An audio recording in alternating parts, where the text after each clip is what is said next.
Welcome back to Rose Red Studios, where we talk about all things storytelling in all its different formats. This is a part of my Path to Publishing series I'm doing as part of a 6-month challenge to change my life. We're talking specifically about changing my life in terms of becoming a full-time author. That is the goal I am set for. And today we're going to talk about something that's kind of become important in the realm of book marketing, specifically fiction marketing, and that is creating character art. Now, since this has become so important to authors to have character art, if you look at pretty much anyone who's publishing right now, social media, character art is there. And a lot of authors actually use their extensive investment in character art as part of like why you should follow me, because I'm always putting out new art. And this is something that is not always accessible to everyone. I, for instance, cannot afford to commission dozens of artists. Like some authors I've seen out there, dozens of artists to do character art. I can't afford that. I know there are a lot of people out there who also can't afford it. But at the same time, there are a lot of issues that have come up around people using AI art to do their character artwork for them. And on some level, I understand why authors end up there, right? Because it's much more affordable to do that versus hiring an author or an artist to do it. And when you're publishing for yourself, you're covering all of the costs. I totally get that. But I'm here to encourage authors not to do that. AI art, as I'm sure you've heard, is based off of the theft of legitimate artists' work. That's how AI models are trained. They steal other artists' work and they train them off of that. And so it's really damaging to artists who should be paid for their work. And as an author, I know that I wouldn't want someone to steal my work and use it to train an AI model, so I can't also do that to an artist. So this video is going to be about like all the ways that we can create character art for ourselves without using AI, because it is becoming a thing that can cause a lot of negative backlash. And as indie authors, we do not want negative press. Not something we want. Also, a lot of PR firms, for essence, that you could be hiring to do your marketing, straight up will not work with authors who are using AI in any form. So using that could cause additional issues for you. So we're going to cover a bunch of different ways that we can create character art using free platforms, using low-cost platforms. I personally am doing a lot of my character art by hand, drawing it myself.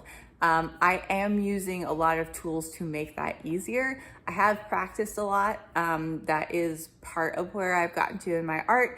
I have to say, like, it is to me something that's a lot of fun to do and is kind of my relaxation point is, when I really need to relax, I draw something, and that has given me a lot of practice that I really needed. I'm going to give you like the specific keys that I did in order to get my art to the point where I can draw my characters.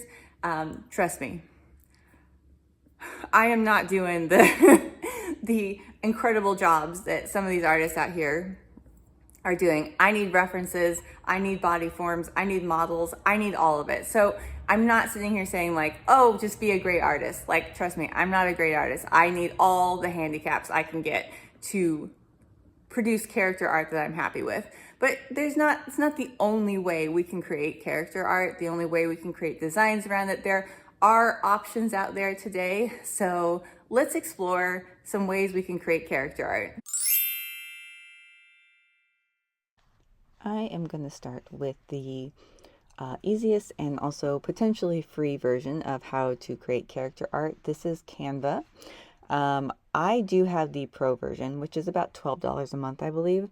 There is a free version of Canva though, and a lot of these pictures here are included with that free version. Some extra ones are obviously there. You have a larger access to pictures once you pay for it. But their Photos app does include a lot of photos that you can use for character art. I personally have used this several times.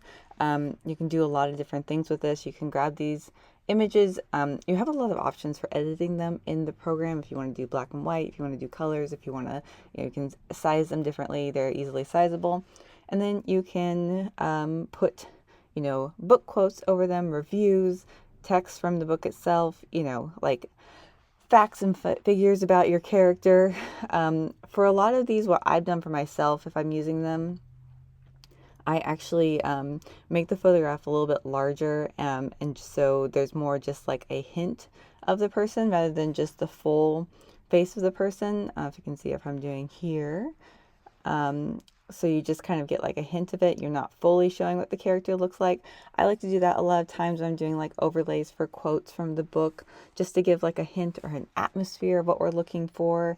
This one I actually specifically did use recently. I did use this, exploded it out a little bit so you don't quite see her face. It's kind of more just a hint, and then I put down like a bunch of different features that my main character, Venetia, has. She's a vampire hunter. She's a scholar. She's got some serious black cat energy. And so I just kind of overlaid that onto this image. So you got like a hint of Venetia and who she is. There are just a lot of options that you can use doing it with Canva. Like the one right here and now on the screen, I know that's included with the free trial. So just a lot of options here. They're either free or low cost. You can also do stock image websites. I literally just Googled stock images, pulled this one up as just an example. I have used this before to do character art. It looks like this one has like a subscription based thing. I'm sure each site is slightly different. But same sort of thing, if you're not finding exactly what you're looking for, this probably will have even more options. And again, like you're on this one, you're doing unlimited downloads for $25 a month. So in that 1 month that you have the subscription, you can download a whole bunch of things. And again, repurpose everything. You don't use one image once, you use it 100 times in 100 different ways. You stay creative. There's a lot of different ways you can use a single image so you can make that image really, really worth it. Next, we're going to transfer into like how I draw my own character art. I use a program called Procreate, and this is available only for the iPad. It is, when I downloaded it, $10. I think it's roughly still in that stage.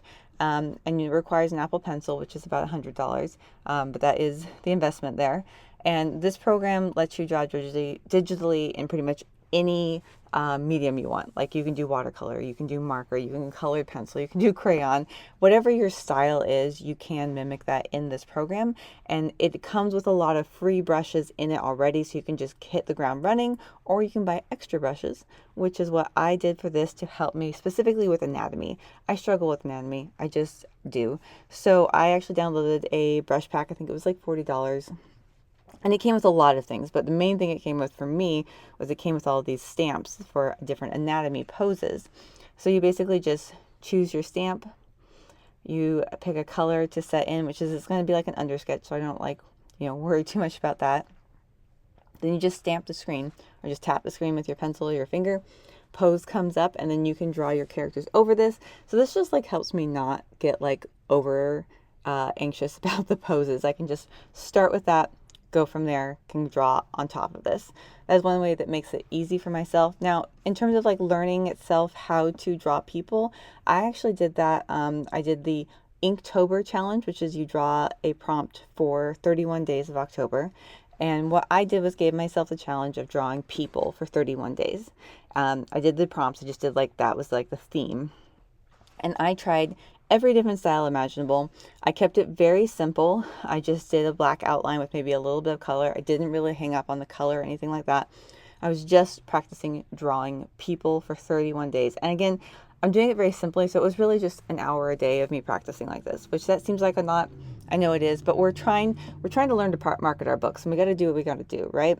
So you can see here, this was one of my favorite ones. I just like how this one came out. But to give you an idea of like how much this changed me, this is where I started. This is day one. Simple as you could possibly be when it comes to drawing humans. And this is where I ended up 31 days later, where I was actually drawing off of photographs. So as you can see, in 31 days, just an hour a day, really, really made a big difference in me being able to like start drawing for myself. And then of course, I enjoy drawing, so I continue to experiment with different things on and off, try different styles, and that is how I got to the point where I can draw my own characters. And it's a huge benefit to be able to do that for yourself. So if you're into that, these are my characters here, Venetia and Petros. Pre-orders are available July 17th. We're going to get started. But anyway, thank you for joining me for some examples of how you can create character art. for yourself for your own books. I really hope this helps. Also, if you have any additional ideas, please let me know, because we're all in this together. We're just trying to market our books and introduce people to the characters we love. So like, subscribe, and follow if you'd like to know more about my book and my journey, and also more tips.